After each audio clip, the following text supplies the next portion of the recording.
अस्सलामुअलैकुम, मैं हूँ दाशमी। आप मुझे मेरे फेसबुक और यूट्यूब चैनल के ऊपर देख रहे हैं। कल एक इंतहाई हार्ट ब्रेकिंग जो है वो खबर सामने आई थी अफगान ईरान बॉर्डर से, जहाँ पे इलीगल अफगान इमिग्रेंट्स जो हैं ईरान में एंटर होने की कोशिश कर रहे थे, जिसके रिजल्ट में जो ईरान बॉर्डर पुलिस है उसने जो है उनके ऊपर गोलियां चला दी। दे ओपन फायर। और अभी आप सोचेंगे कि जी डजन्स ऑफ पीपल डाइड, तो ये बहुत बड़ी खबर आपको लगेगी कि जी 20, 30, 40 बंदे मर गए थे। लेकिन अभी रिपोर्ट्स के मुताबिक इस जो है फायरिंग के रिजल्ट में 300 जो है अफगान उस वक्त जो है उनकी डेथ हो गई है। उन लोगों को जो है वो ईरान बॉर्डर पुलिस की तरफ से कत्ल कर दिया गया है। इस सारी चीज़ को सबसे पहले रिपोर्ट किया था ईरान की ही एक ह्यूमन राइट जो है ऑर्गेनाइजेशन है, जिस पर सबसे पहले यूएन जो है वो रिएक्ट करता है और वो इन्वेस्टिगेशन करने के लिए ऑर्डर्स देता है। जो ईरान की बॉर्डर पुलिस है उसने जो है डिनाई किया है कि जी we did not open fire, किसी भी इनोसेंट के ऊपर हमने इस तरीके से गोलियां नहीं चलाई हैं। उन्होंने इसको रिजेक्ट कर दिया है, इस क्लेम को। लेकिन अभी तक जो पूरी इंटरनेशनल कवरेज हुई है इस सारे मामले की, उसमें 260 से लेके 300 260 से 300 लोग हैं, ये नंबर्स हैं जिनको इस सारे बॉर्डर पुलिस जो ईरान की है उसके इस सारे एक्शन के नतीजे में जो है वो कत्ल किया गया है। ईरान के साथ जो अफगानिस्तान के मामला चल रहे हैं वो बहुत सख्त कशीदा हैं। वैसे आप नॉर्मली सुनते हैं कि जी मिडल ईस्ट में जो मामला चल रहे हैं मुसलमानों के साथ, पैलेस्टाइन में, लेबनान को देखें, आप सीरिया को देखें, इराक को देखें, तो आप कहेंगे कि जी क्या एक मुसलमान की जो लाइफ है वो इतनी चीप है, इतनी सस्ती है कि उसको वर्थ नहीं है उसकी। अब आप देखें कि अफगानिस्तान के साथ, जो अफगान के साथ ये मामला हुए हैं ईरान के हाथों, ईरान एक इस्लामिक स्टेट है और अफगानिस्तान भी एक जो है वो मुस्लिम स्टेट है, और इन दो के बॉर्डर के ऊपर ये सूरत हाल बनना ये एक बहुत सैड स्टेट ऑफ अफेयर्स है। बहरहाल इस सारी चीज़ में सबसे पहली बात तो ये कि ईरान की जो बॉर्डर पुलिस है ये फर्स्ट टाइम उसके ऊपर इस तरह के चार्जेस नहीं लगे हैं। बहुत जो है सवेयर किस्म की एलिगेशंस उनके ऊपर पहले भी लग चुकी हैं। 2020 में जो है इनके ऊपर जो है ये क्लेम किया गया था कि इन्होंने अफगान इमिग्रेंट्स को जो है दे ड्राउंड देम, उनको जो है वो मर गए हैं ईरान की बॉर्डर पुलिस की वजह से, डूबने की वजह से अफगान। और उसके ही चंद दिनों के बाद जो खबर आती है वो ये है कि एक गाड़ी जिसमें रेफ्यूजीज थे वो अफगान ईरान का बॉर्डर पर पहुंचते हैं जी क्रॉस करने के लिए, और जो भी मामला चल रहे थे ईरान की बॉर्डर पुलिस ने उसके ऊपर फायरिंग की। फायरिंग करने की वजह से गाड़ी को आग लग जाती है और उसके अंदर जो लोग थे वो जिंदा जल जाते हैं। उस रिजल्ट में 3 लोग जो है उनकी डेथ हो गई थी, 4 जो है वो ज़ख्मी हुए थे। ये मामलात हैं और उसकी वजह से बहुत ज़्यादा जो है वो बैकलैश आया था, बहुत खबर बनी थी, बहुत ज़्यादा कंडेम किया था लोगों ने इस एक्शन को ईरान की बॉर्डर पुलिस के। लेकिन अभी जो ईरान के अंदर अफगानिस्तान के जो अफगान हैं उनकी जो सूरत हाल है वो भी कोई अच्छी नहीं है। पहले तो बॉर्डर के ऊपर जो है ये मामला थे, अब ईरान के अंदर पिछले चंद महीने से बहुत जो है आपको सख्त खबरें सुनने को मिलती हैं। सबसे पहली बात तो ये कि ईरान ने क्रैकडाउन शुरू किया हुआ है इलीगल इमिग्रेंट्स के ऊपर, जिसमें से अभी रिसेंटली उन्होंने कोई 8 लाख लोगों को जो है वो डिपोर्ट किया है, और उस 8 लाख में से 3 लाख जो है वो अफगान थे। सीरिया जाते एक फ़्लाइट पर जो है ईरान की तरफ से दूसरी जो बात है कि फ़्लाइट पे ईरान ने अफ़गान बच्चों को बिठा दिया जिनकी उम्र कोई 13-14 साल थी कि ये हमारे मुल्क से जो है ये निकल जाएगी सूरत हाल में। उसके बाद जो है they are not allowed to drive. उनको अभी अब पाकिस्तान के ज़रा आप जाकर देखें नॉर्दर्न एरियाज़ में, तो वहाँ पे आपको खुली इनकी केपीके के अंदर भी इवन अफगान आपको ड्राइव करते नज़र आएंगे। और इलीगल वाली तो कोई बात ही नहीं है। सेंस अभी आपके मंजूर पिश्तीन जिसको ये लोग कहते हैं, जिसको ये पीटीआई सपोर्ट कर रही थी, मंजूर पिश्तीन ने कहा है कि हम दुरन लाइन को नहीं मानते। अगर आप दुरन लाइन को नहीं मानते तो फिर इसका मतलब है अफगान पाकिस्तान के अंदर विदाउट एनी पेपर वर्क, बगैर किसी जो है लाइसेंस के ड्राइविंग कर सकते हैं। लेकिन ईरान में ये सूरत हाल नहीं है। ईरान में जो है अगर आप लीगल डॉक्यूमेंट्स नहीं रखते, अगर आप लीगली नहीं रह रहे तो आप ड्राइव नहीं कर सकते। इस बेस के ऊपर अगर आप अरेस्ट हो जाते हैं तो आपके साथ बड़े सवेर तरीके से अथॉरिटीज़ डील करती हैं, और यही मामला वहाँ पे कुछ अफगान के साथ हुए हैं। दूसरी तरफ जो है 2 अफगान सिटीजन्स को जो है ईरान में एग्जीक्यूट कर दिया गया था, और जो स्टेटमेंट थी वो ये थी कि जो ईरान की ह्यूमन राइट ऑर्गेनाइजेशन है जो सारी चीज़ें रिपोर्ट करती है, उन्होंने ये कहा था कि जी 8 प्रिजनर्स को एग्जीक्यूट किया गया है, जिसमें से 2 अफगान सिटीजन्स थे गज़ल हिसार प्रिजन इन कराज में।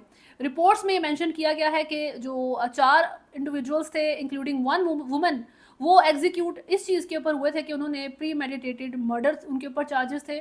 उसके अलावा उन 8 लोगों में से जो 2 और लोग थे उनको आर्म्ड रॉबरी की बेस के ऊपर जो है उनको एग्जीक्यूट किया गया था। जो statement Norway based Iran human right organisation ने जारी की है, उसके मुताबिक जो 2 अफ़गान जो इसमें किए हैं उन्होंने एग्जीक्यूट, उनके ऊपर रेप चार्जेस थे।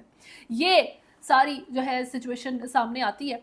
अभी जो ईरान है उसके प्लान्स के मुताबिक उसने चंद महीनों में इन अ वेरी शॉर्ट स्पैन उन्होंने 2 मिलियन से ज़्यादा अफगान्स को डिपोर्ट करने का प्लान किया है, और यही प्लान जर्मनी का भी है। यही सूरत हाल जर्मनी ने प्लान की हुई है कि जब ईरान के अफ़गानिस्तान के एक बंदे की तरफ से इन ब्रॉड डे लाइट एक नाइफ के साथ एक पुलिसमैन को गले में जो है छुरी मार के कत्ल कर दिया गया था। बहुत सारे लोगों ने उसकी वीडियो बनाई थी, और उसके बाद जर्मनी में जो इमिग्रेंट्स हैं उनके ऊपर क्रैकडाउन शुरू हो गया था कलेक्टिवली, जिसमें अफगान्स भी थे, और बेसिकली अफगान और सीरियंस जो हैं उसमें टारगेट होते हैं, और उनका जो है इस वक्त प्लान बन चुका है उनकी गवर्नमेंट का कि इनको मैस डिपोर्ट किया जाएगा।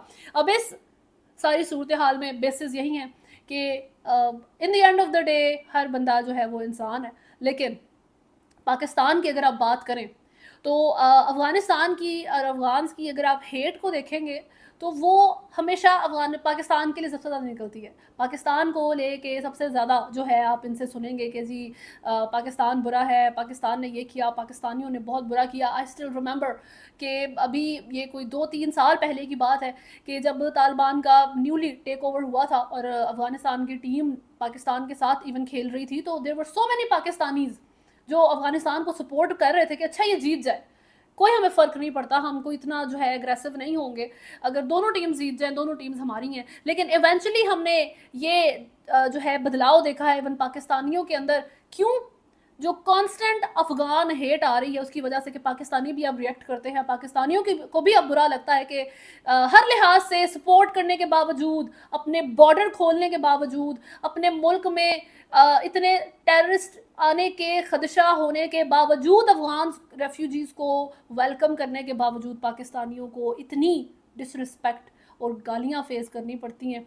अभी आप ज़रा वीडियोस निकाल के देखें अफगान्स की, तो एक नया ट्रेंड इनमें चल रहा था कि ख़ास तौर पर जो यूरोप में रहते हैं, क्योंकि उनको तो कोई फ़र्क नहीं है उनकी, तो मुझे नहीं समझ आता कि सिंस आप एक ऐसे मुल्क में रह रहे हैं जहाँ पे आपको पढ़ने की भी आज़ादी है, जहाँ लिखने की आज़ादी है, लेकिन वहाँ रह के भी वो अपने अंदर की एक टिपिकल नफ़रत से जान नहीं छुड़ाते।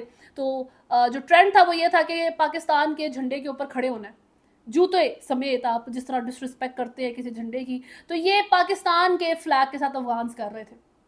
ये मामला चलते हैं, लेकिन आपने कभी इनको ईरान के फ्लैग के साथ ये करते नहीं देखा होगा, आप इनको जर्मनी के फ्लैग के साथ ये करते कभी नहीं देखेंगे। तो ये है जी सूरत हाल, ये है वो मसला जब आप जो है एक मिस डायरेक्टेड आपका जो एंगर है जहाँ नहीं होना चाहिए, जब आप वहाँ गुस्सा निकालते हैं, फिर आपको हर जगह से मार पड़ती है। पाकिस्तान ने जब मैस रिपोर्ट अफगान रेफ्यूजीज़ को किया था और बड़ा 40 साल रखने के बाद उन्होंने मामला किए थे, तब पाकिस्तान को इंटरनेशनली बैश किया गया था, क्योंकि अंदर के मामला तो पाकिस्तान ही जानते हैं। जब साथ रहते हैं तो पता होता है ना कि हमें मसला आ रहा है, अब जब इनके मुल्क के हालात ठीक है तो हम इनको वापस भेज देते हैं। तो उस वक्त यूएन की तरफ से, हर एक की तरफ से बड़ी गालियाँ पड़ी। इवन इनकी जो अपनी क्रिकेट टीम है जो PSL में भी खेलती है, जो पेशावर में क्रिकेट सीखी है अफगानिस्तान की टीम, वो इंडिया में खड़े होकर हमारे खिलाफ, पाकिस्तान के खिलाफ बातें करती थी। लेकिन जब जर्मनी में ये मामला हुए, जब ईरान ने आपके बॉर्डर के ऊपर जिंदा अफगान को जला दिया, अब 300 लोगों को अफगान लोगों को ईरान की बॉर्डर पुलिस ने खुले आम गोलियां मार दी हैं, लेकिन आप स्टिल अफगान को ईरान के झंडे को पकड़ते नहीं देखेंगे डिसरिस्पेक्ट के साथ, आप स्टिल उनको बुरा कहते हुए नहीं देखेंगे। ये चीज़ें हैं जब आपको सोचने की ज़रूरत पड़ती है कि आपको जो है मिसगाइड किया जा रहा है और आप इस मिसगाइडेड एंगर में सिर्फ अपना बुरा कर रहे हैं। बात इस वक्त ये नहीं हो रही है कि देखें पाकिस्तान कितना अच्छा है और ईरान कितना बुरा है। बात यह है कि इट इज़ वेरी इंपॉर्टेंट कि आप डिफाइन करें कि ये दोस्त है, ये दुश्मन है, इसके साथ हम न्यूट्रल ताल्लुकात रख सकते हैं। लेकिन पाकिस्तान को अफगानिस्तान अपना अल्टीमेट दुश्मन समझता है और ये समझता है कि आज तक अफगानिस्तान में जितने मसले आए हैं उसका जिम्मेदार जो है सिर्फ पाकिस्तान है। हालांकि पाकिस्तान की तरफ से जो भी मामला चल रहे हैं जी, अफगानिस्तान का इक्वल रोल है, बहुत सारी एक हिस्ट्री मौजूद है सारे रीजन की, इसमें कोई शक नहीं है। वो एक बहुत जो है वो घंटों पर मुहित एक वीडियो बनानी पड़ सकती है उसके ऊपर, तो उसमें हम नहीं जाएंगे। लेकिन पाकिस्तान की इस वक्त सिचुएशन ये है कि वो कॉन्स्टेंटली तालिबान को कहता है, उनकी हुकूमत को, कि सर TTP से जो है कोई सेटल डाउन करें जी, हमारे मुल्क में दहशतगर्दी करती है TTP आपका मुल्क इस्तेमाल करते हुए। लेकिन ان کی طرف سے صرف یہ نہیں کہ ریئیکشن کوئی نہیں آتا، طالبان جو ہے یہ نہیں کہ کہتے کہ جی یہاں پر ٹی ٹی پی موجود نہیں ہے، بلکہ وہ ٹی ٹی پی کی ہیلپ بھی کرتے ہیں، اور ساتھ ساتھ طالبان کی طرف سے پاکستان بارڈر کے اوپر جو ہے اگریشن دکھائی جاتی ہے۔ یہ صورتحال تھوڑی سی یہ کام ڈاؤن ہوئے تھے جب کے پی کے کی جو حکومت ہے انہوں نے ان کو ایک ایونٹ کے اوپر دعوت دی، اور وہاں پہ نیشنل اینتھم کے دوران جو افغان جو ڈپلومیٹس تھے، جو وہاں پر ریپرزنٹیٹیوز تھے، وہ کھڑے نہیں ہوئے، اور بعد میں وہ کہتے ہیں جی موسیقی تھی اس لیے ہم کھڑے نہیں ہوئے۔ حالانکہ جو ان کا چائنا میں، انڈیا میں جب یہ جاتے ہیں تو وہاں پہ فوراً سے جو ہے اینتھم سن کے کھڑے ہو جاتے ہیں، شروع ہو جاتے ہیں جی ہاں جی رسپیکٹ ہے جی اینتھم کی، یہ وہ پاکستان کے اندر یہ بھول جاتے ہیں۔ جب افغانستان نے 14 اگست کو اپنی یہ ٹیک اوور سیلیبریٹ کیا ہے، اس سیریمنی میں انہوں نے ایران تک کے ڈپلومیٹ کو دعوت دی تھی، وہ بھی وہاں پر موجود تھا۔ ایران کے ساتھ یہ تعلقات ہیں ان کے کہ وہ ان کے آفیشیل ایونٹس کو اٹینڈ کر سکتا ہے، لیکن پاکستان پہ آگے یہ لوگ جو ہے وہ مرنا شروع ہو جاتے ہیں۔ تو افغان جو پبلک ہے اس کو سوچنا چاہیے کہ اگر افغان طالبان آپ کو اتنے برے لگتے ہیں تو افغان طالبان کو پاکستان برے لگتے ہیں، تو دوست دشمن کا دشمن دوست ہوتا ہے، تو اسی چیز سے تھوڑی سی عقل کر لیا کریں، اسی چیز سے تھوڑا سا سوچ لیا کریں۔ تو یہ جو ساری صورتحال ہے یہ انڈرسٹینڈ کرنی ضروری ہے پبلک کے لیے، اپنا نیریٹو جو ہے وہ بنانا پڑتا ہے۔ ابھی کل کا ولاگ میں پھر سے اس کو کوٹ کر دیتی ہوں کہ احمد مسعود جو کہ احمد شاہ مسعود کا بیٹا ہے، ہی از the son of a leader, ایک ریزسٹنس فورس جو تاجک ریزسٹنس فورس تھی جو افغان اور افغان لینڈ کی بہتری چاہتا تھا، اس کا بیٹا احمد مسعود اب پھر سے پالیٹکس کے اندر آ رہا ہے طالبان کو ہرانے کے لیے، افغانستان میں ڈیموکریسی کو جو ہے وہ پھر سے بحال کرنے کے لیے۔ لیکن یہ پشتون، یہ ایک سرٹن افغانز، یہ سب لوگ جو ہے اس کو سپورٹ نہیں کرتے، ڈیموکریسی نہیں چاہیے ان کو۔ افغان طالبان بھی برے لگتے ہیں، وہ بندہ بھی برا لگتا ہے جو ڈیموکریسی چاہتا ہے ملک میں لانا ان کے، لیکن انہیں منظور پشتین پسند ہے جو افغان طالبان کا ڈاؤٹ ہے۔ صحیح، تو یہ صورتحال ہے، انڈرسٹینڈ کرنا چاہیے، ریسرچ کرنی چاہیے، خود دماغ استعمال ضرور کرنا چاہیے، اور پھر سے میں وہی بات کروں کہ اٹس ناٹ اباؤٹ کہ یہ ملک اچھا ہے یہ ملک برا ہے، لیکن ڈیفائن کریں خود کو کہ یہ دشمن ہے یہ دشمن نہیں ہے، یہ نیوٹرل ہے، اس کے ساتھ اچھا برا دونوں طرح کا تعلقات چلتے ہیں۔ لیکن افغانز کی انفارچونیٹلی ساری ہیٹ، ایران کے حصے کی نفرت، جرمنی کے حصے کی نفرت، یورپ کے حصے کی نفرت صرف پاکستان کے اوپر نکلتی ہے، اور پاکستان وہ جو آپ کے لیے بارڈر کھولتا آیا ہے اور سٹل کھولتا ہے۔ ابھی تک کے لیے خیر نیوز میں اتنا ہی ہے۔ اگر آپ نے چینل کو فالو نہیں کیا تو سبسکرائب کریں، ویڈیو کو لائک اینڈ شیئر ضرور کریں۔ اللہ حافظ۔